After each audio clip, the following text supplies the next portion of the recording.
Hello guys, welcome on my YouTube channel Comteria. Comteria YouTube channel launched the volume 5 for 67 PPSC revision capsule questionnaire.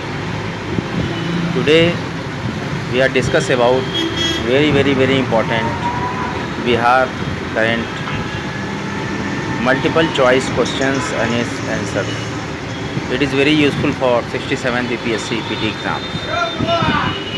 Now before wasting our time, we will start our lecture of volume 5 of Bihar special and Bihar current multiple questionnaires. If you are not subscribed Comteria YouTube channel, you will subscribe Comteria YouTube channel. If you like this video, share with your friends. Now start. Bihar के कितने ज़िलों में पीकू अस्पताल प्रस्तावित हैं? बिहार के 6 ज़िलों में पीकू अस्पताल प्रस्तावित हैं। नारी शक्ति पुरस्कार 2022 बिहार के किस महिला को दिया गया है?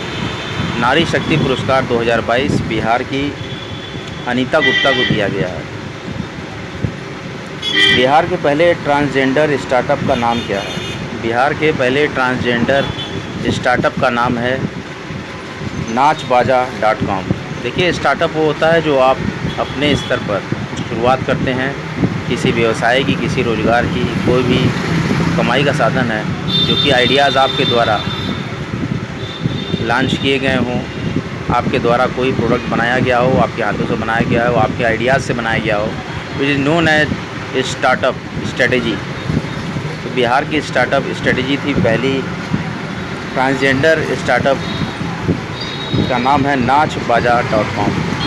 बड़ा ही महत्वपूर्ण प्रश्न होता है 67 PPSC PT के लिए, जबकि 8 लाख अभ्यर्थी आवेदन किए हों और सीटें मात्र 802 हों। बिहार की महत्वपूर्ण एग्ज़ाम्स में 59वीं PPSC PT से लेकर आगामी 68वीं PPSC PT के महत्वपूर्ण सत्रों में एक बहुत ही महत्वपूर्ण सत्र साबित होगा 67 PPSC PT। मेरे ख्याल से ये दूसरी सबसे बड़ी भर्ती है जो कि 59वीं PPSC PT के बाद कराई जा रही हैं। 67वीं PPSC PT में अभी तक कुल प्राप्त पदों की संख्या 802 है एवं आप इसमें जी जान लगाकर बिहार के महत्वपूर्ण प्रश्नों की क्वेश्चनरी कॉम्टेरिया एजुकेशन चैनल से प्राप्त कर सकते हैं। बिहार सरकार द्वारा कितने नए पंचायत भवन बनाए जाने की घोषणा की गई है? तो बिहार सरकार द्वारा 3000 नए पंचायत भवन बनाए जाने की घोषणा की गई है। कहाँ पर आयोजित एग्रो एंड जैविक एक्सपो 2022 में बिहार को विशिष्ट पुरस्कार से सम्मानित किया गया है? मुंबई में आयोजित एग्रो एंड जैविक एक्सपो 2022 में बिहार को विशिष्ट पुरस्कार से सम्मानित किया गया। मुंबई में हुआ था ये एक्सपो। जन औषधि केंद्रों को व्यापक रूप देने के लिए बिहार के किस व्यक्ति को सम्मानित किया गया है? जन औषधि केंद्रों को व्यापक रूप देने के लिए बिहार के रामाशीष को सम्मानित किया गया है, रामाशीष जी को। बिहार के किस व्यक्ति को एस्टोनिया के पहले भारतीय राजदूत के रूप में नियुक्त किया गया है? बिहार के किस व्यक्ति को एस्टोनिया के पहले भारतीय राजदूत के रूप में नियुक्त किया गया है? वो हैं अजनीश कुमार को। इजराइल की मदद से बिहार के किस ज़िले में आयुध निर्माण की 2 यूनिट शुरू करने की घोषणा की गई है? इजराइल की मदद से बिहार में आयुध निर्माण की 2 यूनिट नालंदा ज़िले में शुरू की जाएगी।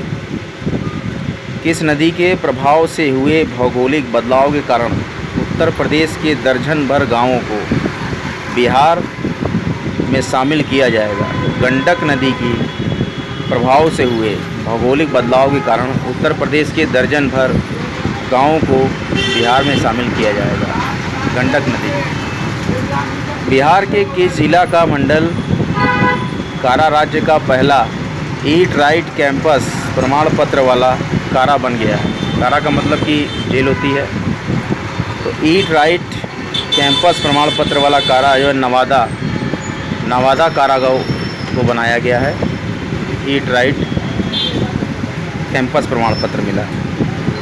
बिहार के किस व्यक्ति का चयन ब्राज़ील में होने वाले 24वें ओलंपिक के लिए किया गया है? तो बिहार के ऋतिक कुमार का चयन ब्राज़ील में होने वाले 24वें ओलंपिक के लिए किया गया है।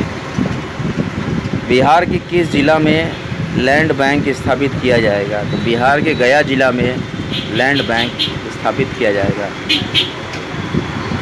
बिहार के कितने कृषि बाजार को केंद्र सरकार के इलेक्ट्रॉनिक नेशनल एग्रीकल्चर मार्केट से जोड़ा जाएगा? तो बिहार के 20 कृषि बाजार को केंद्र सरकार के इलेक्ट्रॉनिक नेशनल एग्रीकल्चर मार्केट से जोड़ा जाएगा। 20 बाज़ारों को, 20 कृषि बाज़ारों को जोड़ा जाएगा। बिहार के किस ज़िले में 2 IT टावर स्थापित करने की घोषणा की गई है? बिहार के पटना ज़िले में 2 IT टावर स्थापित करने की घोषणा की गई है। बिहार में कितने औद्योगिक पार्क को विकसित करने का लक्ष्य रखा गया है? बिहार में कुल मिलाकर 7 औद्योगिक पार्क को विकसित करने का लक्ष्य रखा गया है। 7 औद्योगिक पार्क बिहार में स्थापित करने का लक्ष्य रखा गया है। बिहार के दरभंगा की किस महिला को दिल्ली शिक्षा निदेशालय द्वारा एक्सीलेंस एजुकेशन अवार्ड से सम्मानित किया गया है? तो बिहार की निशा झा को दिल्ली शिक्षा निदेशालय द्वारा एक्सीलेंस एजुकेशन अवार्ड से सम्मानित किया गया है। निशा झा। बिहार के दरभंगा की किस महिला को, अब दरभंगा के स्टूडेंट ध्यान दें जो दरभंगा से तैयारी कर रहे हैं, दरभंगा बड़ा ही अपने आप में गौरवान्वित क्षण महसूस करेगा कि जब यह करंट अफेयर का प्रश्न दरभंगा के अभ्यर्थी सुनेंगे। खासकर हमारे एक मित्र भी दरभंगा के हैं जो कि बड़े ही लगन से 67वीं BPSC PT की परीक्षा में लगे हुए हैं। यह क्वेश्चन आप ध्यान से देखिए दरभंगा वासियों, ये बड़ा ही महत्वपूर्ण प्रश्न होगा।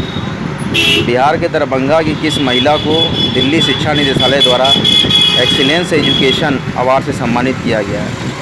तो बिहार के दरभंगा की निशा झा को शिक्षा निदेशालय द्वारा, दिल्ली शिक्षा निदेशालय द्वारा एक्सीलेंस एजुकेशन अवार्ड से सम्मानित किया गया है निशा झा को। बिहार के सासाराम एक ज़िला है, सासाराम में अभिनंदन ग्रंथ पुस्तक का लोकार्पण हुआ है। और इस अभिनंदन ग्रंथ पुस्तक के लेखक कौन है? तो इस अभिनंदन ग्रंथ पुस्तक के लेखक हैं ब्रह्मेश्वर नाथ तिवारी द्वारा लिखी गई रचित पुस्तक अभिनंदन ग्रंथ को बिहार के सासाराम में इसका पुस्तक का लोकार्पण किया गया है। पुस्तक है, इसके लेखक हैं ब्रह्मेश्वर नाथ तिवारी। कर्नाटक के बेंगलुरु में खेली जा रही 67वीं सीनियर राष्ट्रीय बाल बैडमिंटन चैंपियनशिप में बिहार किस स्थान पर रहा है? देखिए आप 67वीं BPSC PT देने जा रहे हैं, क्वेश्चन में भी 67वीं सीनियर राष्ट्रीय बाल बैडमिंटन चैंपियनशिप की चर्चा हुई है। तो बिहार किस स्थान पर रहा है 67वीं बाल बैडमिंटन चैंपियनशिप में? तो तीसरे स्थान पर रहा है। और यह कहाँ पे आयोजित किया गया था? कर्नाटक में। राजस्व और भूमि सुधार विभाग की रिपोर्ट के अनुसार भूमि विवाद को खत्म करने के लिए मामले में बिहार का कौन सा जिला पहले स्थान पर है? तो राजस्व और भूमि सुधार विभाग की रिपोर्ट के अनुसार भूमि विवाद को खत्म करने के मामले में बिहार का मुंगेर जिला प्रथम स्थान पर रहा है। किस देश की लूना सोसाइटी इंटरनेशनल ने सुशांत सिंह राजपूत के जन्मदिवस को सुशांत सिंह मून के रूप में मनाए जाने का निर्णय लिया? अमेरिका की लूना सोसाइटी इंटरनेशनल ने सुशांत सिंह राजपूत के जन्मदिन को सुशांत सिंह मून के रूप में मनाए जाने का निर्णय लिया। अमेरिका की लूना सोसाइटी इंटरनेशनल। बिहार संग्रहालय का महानिदेशक किसे नियुक्त किया गया है? बिहार संग्रहालय का महानिदेशक अंजनी सिंह को नियुक्त किया गया। एक बड़ा ही महत्वपूर्ण प्रश्न आज की न्यूज़पेपर में मैंने देखा। बिहार शिक्षा बोर्ड के प्रमुख किशोर जी को प्रशासनिक व्यवस्था के लिए आज, जैसा कि आप जानते हैं, प्रशासनिक दिवस है आज, तो प्रशासनिक दिवस के उपलक्ष्य में महत्वपूर्ण प्रशासन के लिए प्रशांत किशोर जी को, जो कि बिहार विद्यालय परीक्षा समिति के सचिव हैं, उनको चयनित किया गया है प्रशासनिक अवार्ड के लिए।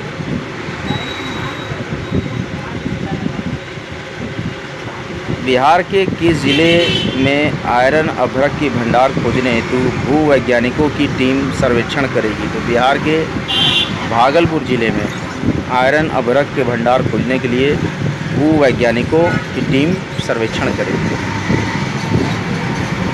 बिहार संग्रहालय का महानिदेशक किसे नियुक्त किया गया है? अंजनी सिंह को बिहार संग्रहालय का महानिदेशक नियुक्त किया गया है। बिहार के किस मैथिली साहित्यकार का निधन हो गया है? तो बिहार के मैथिली साहित्यकार प्रसिद्ध लिली रे का निधन हो गया है। बिहार के किस धार्मिक स्थल को पर्यटन मंत्रालय की प्रसाद योजना में शामिल किया गया है? तो बिहार के सीतामढ़ी धार्मिक स्थल को, सीतामढ़ी एक जिला भी है, सीतामढ़ी धार्मिक स्थल को पर्यटन मंत्रालय की प्रसाद योजना में शामिल किया गया है। ऐसे ही महत्वपूर्ण प्रश्नों की श्रृंखलाएं देखने के लिए आप बराबर ट्यून करते रहें हमारे महत्वपूर्ण चैनल कॉम्प्टेरिया को। कॉम्प्टेरिया नित्य निरंतर ऐसे ही आकर्षक लेक्चर्स लेकर आपके समक्ष प्रस्तुत होता रहता है और एक महत्वपूर्ण घर तक फाइबर योजना जो चलाई गई, घर तक फाइबर योजना, प्रधानमंत्री श्री नरेंद्र दामोदर दास मोदी ने 21 सितंबर 2020 को बिहार में 9 राजमार्ग परियोजनाओं और घर तक फाइबर योजना की शुरुआत की है। घर तक फाइबर योजना के तहत घरों में ऑप्टिकल फाइबर सेवाएं प्रदान करने का लक्ष्य रखा गया है। ऑप्टिकल फाइबर सेवा घर तक फाइबर योजना के तहत इलेक्ट्रॉनिक्स और सूचना प्रौद्योगिकी मंत्रालय द्वारा लागू किया जाएगा और ये राज्य में 45,945 गाँवों को जोड़ेगा। इस प्रकार ये परियोजना डिजिटल क्रांति को बिहार के सुदूर इलाकों तक भी पहुंचा सकने में सहायक होगी। अब हम देखते हैं कि इस प्रकार से 17वीं लोकसभा चुनाव का चरण रहा। 17वीं लोकसभा चुनाव में बिहार के चुनाव के जो 7 चरण थे उस पर हम प्रकाश डालने की कोशिश करते हैं। प्रथम चरण की चुनाव तिथि थी 11 अप्रैल 2019। 4 सीटों के लिए मतदान हुआ था। इसका वोटिंग परसेंटेज था 53.44%। दूसरे चरण की वोटिंग हुई थी 18 अप्रैल 2019 को, जो कि 5 सीटों के लिए चुनाव कराया गया था, जिसका वोटिंग परसेंटेज था 62.92%। तीसरे चरण का चुनाव हुआ था 23 अप्रैल 2019 को, जो कि 5 सीटों के लिए चुनाव किया गया था। बिहार की लोकसभा सीटों की चुनाव की मैं चर्चा कर रहा हूँ, जिसमें 61.20% वोटिंग हुई थी। चौथे चरण का जो बिहार में चुनाव हुआ था लोकसभा का, उसमें 29 अप्रैल 2019 को वोटिंग हुई थी और वो भी 5 सीटों के लिए वोटिंग कराई गई थी, जिसमें कि 59.27% वोटिंग हुई थी। पाँचवें चरण का जो इलेक्शन कराया गया था वो 6 मई 2019 को कराया गया था 5 लोकसभा सीटों के लिए, जिसकी परसेंटेज थी वोटिंग की 57.08%। और छठे चरण का जो चुनाव कराया गया था लोकसभा का बिहार में, वो 12 मई 2019 को कराया गया था, जो कि 8 लोकसभा सीटों के लिए वोट डाले गए थे, जिसमें कि 59.38% वोटिंग हुई थी। सातवें चरण का जो चुनाव हुआ था बिहार में लोकसभा के लिए, वो 19 मई 2019 को हुआ था, जो कि 8 सीटों के लिए किया गया था, जो कि 53.36% वोटिंग हुई थी। अब हम देखते हैं कि भारतीय जनता पार्टी को जो वोटों का प्रतिशत मिला, वो मिला था 23.58%, जिसमें कि 17 सीटें जीती गई। और लोक जनशक्ति पार्टी LJP को जो वोटिंग शेयर हुआ था उनका 7.86% का वोटिंग शेयर हुआ था, जिसमें कि 6 सीटें एलजेपी ने जीती थी और जनता दल यूनाइटेड जेडीयू ने 21.81% इनका वोट शेयर मिला था, जो कि 16 सीटें इन्होंने जीती थी। और भारतीय राष्ट्रीय कांग्रेस को 7.70% वोट शेयर मिला, जिसमें कि इन्होंने 1 सीट जीती थी। और राष्ट्रीय जनता दल आरजेडी को 15.36% वोटिंग मिली थी, जिसमें इन्होंने कोई भी सीट नहीं जीती थी। इस प्रकार से लोकसभा बिहार में 7 चरण को मिलाकर कुल औसत मतदान 57.33% रहा था और जम्मू कश्मीर के बाद भारत का सबसे कम मतदान प्रतिशत वाला दूसरा राज्य बिहार था। ये बड़ा ही महत्वपूर्ण प्रश्न आ सकता है कि भारत में दूसरा सबसे कम मतदान वाला जो राज्य रहा, मतदान प्रतिशत वाला राज्य रहा, वो भारत में 2019 लोकसभा चुनाव में कौन सा रहा? तो बिहार रहा। कोसी रेल महासेतु परियोजना के बारे में चर्चा करते हैं। प्रधानमंत्री नरेंद्र मोदी ने 18 सितंबर 2020 को बिहार में कोसी रेल महासेतु के साथ यात्री सुविधाओं से संबंधित रेलवे की 12 परियोजनाओं का उद्घाटन किया। इन 12 रेल परियोजनाओं में किऊल नदी पर एक रेल सेतु और 2 नई रेल लाइन, 5 विद्युतीकरण से संबंधित एक इलेक्ट्रिक लोकोमोटिव शेड और बाढ़ और बख्तियारपुर में तीसरी लाइन परियोजना भी शामिल की गई है। सुपौल जिले के सरायगढ़ निर्मला के बीच कोसी रेल सेतु महासेतु 1.2 किलोमीटर लंबा है और इस रेल महासेतु का शिलान्यास तत्कालीन प्रधानमंत्री अटल बिहारी वाजपेयी ने किया था कोसी के। और ये पुल भारत नेपाल बॉर्डर एरिया के लिए बेहद अहम है। इस रेल मार्ग के जरिए मिथिला क्षेत्र का सीधा संपर्क उत्तर पूर्व के राज्यों से हो जाएगा। कोसी रेल सेतु महासेतु परियोजना की मैं बात कर रहा हूँ। सरायगढ़ निर्मली के बीच पहले जाने के लिए सहरसा, मानसी, खगड़िया, समस्तीपुर, दरभंगा होते हुए निर्मली जाना पड़ता था, लेकिन अब और जिसकी दूरी 298 किलोमीटर होती थी, लेकिन अब क्या होगा? अब इसकी दूरी मात्र 22 किलोमीटर सिमट कर रह जाएगी, जो कि सरायगढ़ से आपको जाना होता था निर्मली, तो उसके लिए आपको जाना पड़ता था 298 किलोमीटर, जो कि अब कोसी रेल महासेतु परियोजना बनने के बाद जो दूरी होगी वो मात्र 22 किलोमीटर हो जाएगी। 1887 में निर्मली और भापती यही मतलब कि सरायगढ़ के बीच मीटर गेज का निर्माण किया गया था। भारी बाढ़ और 1934 में आए विनाशकारी भूकंप से यह रेल लिंक बह गया था, लेकिन अब इस रेल लिंक परियोजना को स्टार्ट करने के लिए 18 सितंबर 2020 को बिहार में कोसी रेल महासेतु के प्रोजेक्ट को कायाकल्प किया गया। ऐसे ही महत्वपूर्ण अपडेट्स देखने के लिए आप हमारे महत्वपूर्ण चैनल कॉमटेरिया को नित्य निरंतर देखते रहें और बने रहें हमारे चैनल कॉमटेरिया पे। ऐसे ही महत्वपूर्ण बीपीएससी के बिहार अपडेट्स और करंट अफेयर्स के महत्वपूर्ण बिंदुओं पर चर्चा करता रहेगा। बने रहे जमे रहें हमारे एजुकेशन चैनल कॉमटेरिया पे। वीडियो अगर अच्छा लगा हो तो शेयर करें, चैनल अगर अच्छा लगा हो चैनल को लाइक करें, सब्सक्राइब करें, बेल आइकन जरूर प्रेस कर दें। महत्वपूर्ण बीपीएससी पीटी के लिए ये सीरीज़ चलती रहेगी। आगामी 67वीं बीपीएससी पीटी के प्रवेश पत्र 25 अप्रैल से लाइव हो जाएंगे, तो आप उनमें सेंटर्स देख लीजिए। 8 मई को अपने नियत तिथि पर 67वीं बीपीएससी पीटी एग्ज़ाम बीपीएससी द्वारा कुशलतापूर्वक संपन्न कराया जाएगा। आप सभी के 67वीं बीपीएससी पीटी के सफल और सुगम यात्रा की कॉमटेरिया एजुकेशनल चैनल हार्दिक शुभकामनाएं और कामना करता है। जय श्री राम, जय माँ गंगा, हर हर महादेव। विजयी भव 67वीं BPSC PT. Get study hard and get success. और सभी पढ़े सभी बड़े उद्बोधन के साथ कॉमटेरिया नित्य निरंतर यूट्यूब पर अपने शिक्षा अभियान को चलाता रहेगा। जय जय श्री राम, हर हर महादेव।